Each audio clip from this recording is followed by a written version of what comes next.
So hello everyone, मेरा नाम ब्रजेश मौर्य है और आपका स्वागत है बीएम लॉ क्लासेस में। आज से हम स्टार्ट करेंगे इंडियन पीनल कोड 8060 जो लाया गया था किसी को पेनलाइज करने के लिए। अब किसको पेनलाइज? इंडिविजुअल। ये जो इंडियन पीनल कोड था ये एक सब्सटेंशियल लॉ है जो बताता है कि हम किसी को पेनलाइज करना है तो कैसे पेनलाइज करें, उसका मेथड क्या होगा, ये सब चीजें इसमें होता है। आज की इस वीडियो में हम पढ़ेंगे section 1, section 2, section 3, section 4, section 5। अब पहला जो सेक्शन है वो है पहला है सेक्शन 1। अब सेक्शन 1 क्या बताता है? Title and extension of operation of the code. आखिर टाइटल क्या है? इसका टाइटल है Indian penal code and extension होता है whole of India except Jammu and Kashmir.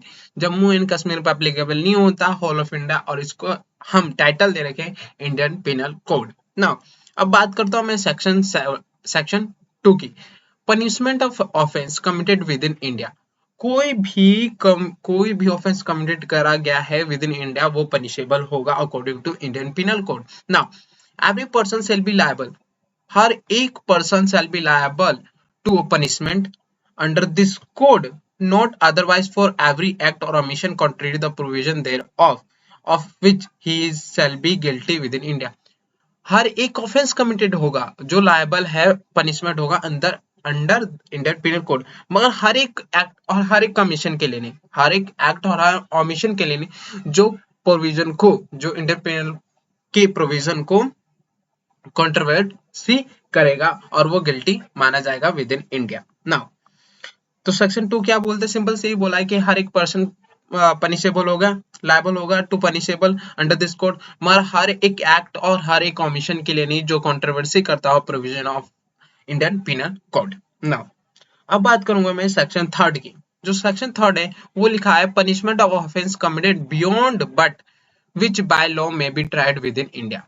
अब कोई भी पर्सन कमिट तो कर रहा है एक ऑफेंस, मगर बियॉन्ड इंडिया कर रहा है, मगर उसे ट्राई करा जा सकता है विद इन इंडिया। नाउ अब बढ़ते हैं आगे इसके। Any person by an Indian law to be tried for offense committed beyond India shall be dealt with according to provision of this code and for any act committed beyond India in the same manner if such act has been committed within India। अब मान लीजिए एक person है, वो America गया, USA, और एक murder करके आ गया और सिंपल सी बात है इंडियन पिनल कोड में मर्डर की जो है वो 14 ईयर दे रखी है। तो मर्डर की जो 14 ईयर दे रखी है सजा, वो क्यों ना उसने यूएसए में करा हो, मगर इंडिया के अकॉर्डिंग, अगर इंडिया में आता है तो इंडिया के अकॉर्डिंग ही उसे पेनलाइज करा जाएगा। इसका मतलब उसे 40 ईयर की इम्प्रिजमेंट की सजा दी जाएगी इन इंडिया में। ठीक है, ये था सेक्शन 3। अब बात करता हूं मैं सेक्शन 4 की। सेक्शन 4 में ये बताया हुआ है कि extension of code to extra territorial offence. कोई एक्स्ट्रा टेरिटोरियल ऑफेंस है तो वहां तक हमारा कोड एप्लीकेबल हो सकता है according to section 4। Now the provision of code apply also to any offence committed bye.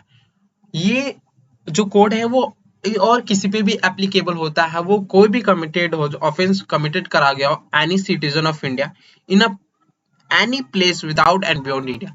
कोई भी एनी सिटीजन जो सिटीजन है इंडिया का अकॉर्डिंग टू सिटीजनशिप एक्ट 1956 और कॉन्स्टिट्यूशन ऑफ इंडिया, जो भी सिटीजन है अगर वो बियॉन्ड और विदाउट इंडिया करता है तो उसे पनिशेबल करा जाएगा according to Indian penal code. Now any person on any ship or aircraft register in India whenever it may be. अगर कोई भी शिप या एयरक्राफ्ट है, मान लिया जाए एक जहाज है, क्या है ये समुद्र है, इस पे जहाज जा रही है, और वो जहाज जो है वो रजिस्टर है इन इंडिया। कहाँ रजिस्टर है? In India. और उस पर कोई पर्सन है, क्यों ना वो बाहर है, मगर कोई पर्सन है, उस पे एक मर्डर कर दिया जा रहा है, मर्डर करने के बाद भी वो पर्सन इंडियन पीनल कोड के अकॉर्डिंग ही पेनलाइज होगा, पनिशमेंट होगा। क्यों ना वो person out of citizen of India हो, तब भी वो पनिशेबल होगा। यहाँ पर एनी पर्सन डाला, कोई भी पर्सन, ठीक है। अगर वो रजिस्टर हो इन इंडिया तो भी, अब बात करता हूँ सबसेक्शन थर्ड की। Any person in any place without and beyond India committing offence targeting a computer resource located in India. और कोई भी पर्सन, मान लूं मैं बैठ के यहाँ पे लैपटॉप चला रहा हूँ, क्या चला रहा हूँ, लैपटॉप। अब किसी ने बाहर बैठा समझ लिया जाए यूएसए में बैठा है, ठीक है, यूएसए में पर्सन बैठा हुआ है और उसने मेरे कंप्यूटर को हैक कर लिया, जो कहाँ है, इंडिया में, जो कहाँ है, इंडिया में। तो इंडिया के अकॉर्डिंग ही इस बंदे को या इस पर्सन को पेनलाइज करा जाएगा according to Indian penal code. ये हो गया हमारा सेक्शन 4। अब बात करूंगा मैं एक्सप्लेनेशन। इन दिस सेक्शन जो ऑफेंस दिया हुआ है including any act committed outside India which if committed in India, अगर हर एक ऑफेंस को इंक्लूड करा गया, कोई भी एक्ट जो आउटसाइड इंडिया करा जाए उसे भी, जो इंडिया में कमिट करा जा रहा है उसे भी हम पनिशमेंट मानेंगे इंडिया। बी में कंप्यूटर रिसोर्स से मैं रिलेटेड करूं तो हर एक चीज कंप्यूटर का इंटरनेट, कंप्यूटर का सैटेलाइट, जितने भी रिसोर्स है computer according to section 2 subsection 1 clause के ऑफ टेक्नोलॉजी एक्ट 2002 जो दे रखा है उसे हम कंप्यूटर रिसोर्स, जो यहाँ पर ये कंप्यूटर रिसोर्स का इन्होंने कहा है computer resource located in India, इन सबको पेनलाइज करा जाएगा। अब बात करूं मैं एग्जांपल की,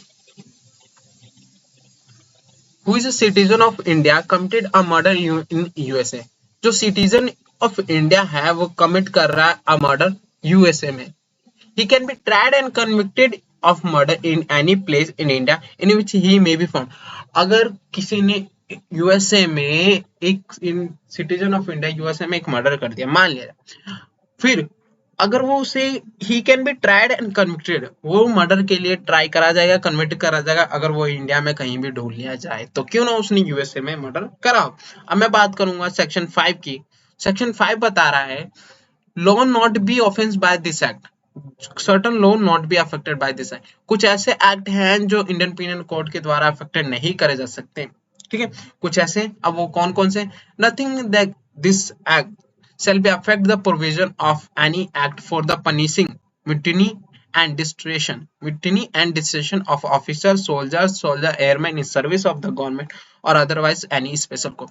अब ये mutiny and desertion क्या, इसका मतलब होता है बगावत करना। अरे कोई मान लीजिए ऑफिसर जो गवर्नमेंट ने उसे कहा कि आपको काम करना मगर उसने नहीं करा, उसके अगेंस्ट चला गया, उसे कहते हैं बगावत। डिस्ट्रेशन, अगर हमने जो रूल्स फॉलो करने के लिए कहा है वो रूल फॉलो वो नहीं कर रहा कोई भी ऑफिसर, तो उसे कहते हैं हम डिस्ट्रेशन। ये ऑफिसर और सोल्जर कर रहा है तो वो इंडियन पीनल कोड के अकॉर्डिंग पेनलाइज नहीं होगा, वो किसी स्पेशल एक्ट, जैसे सोल्जर एक्ट के लिए सोल्जर एयरमैन इन सब के लिए अलग से एक्ट होता है, उस एक्ट से पेनलाइज होगा, ना कि इंडियन पीनल कोड। तो ये होता है सेक्शन 5। अब हमने सेक्शन 5 पढ़ ली, सेक्शन 4 पढ़ ली, सेक्शन 3, सेक्शन 2, सेक्शन 1।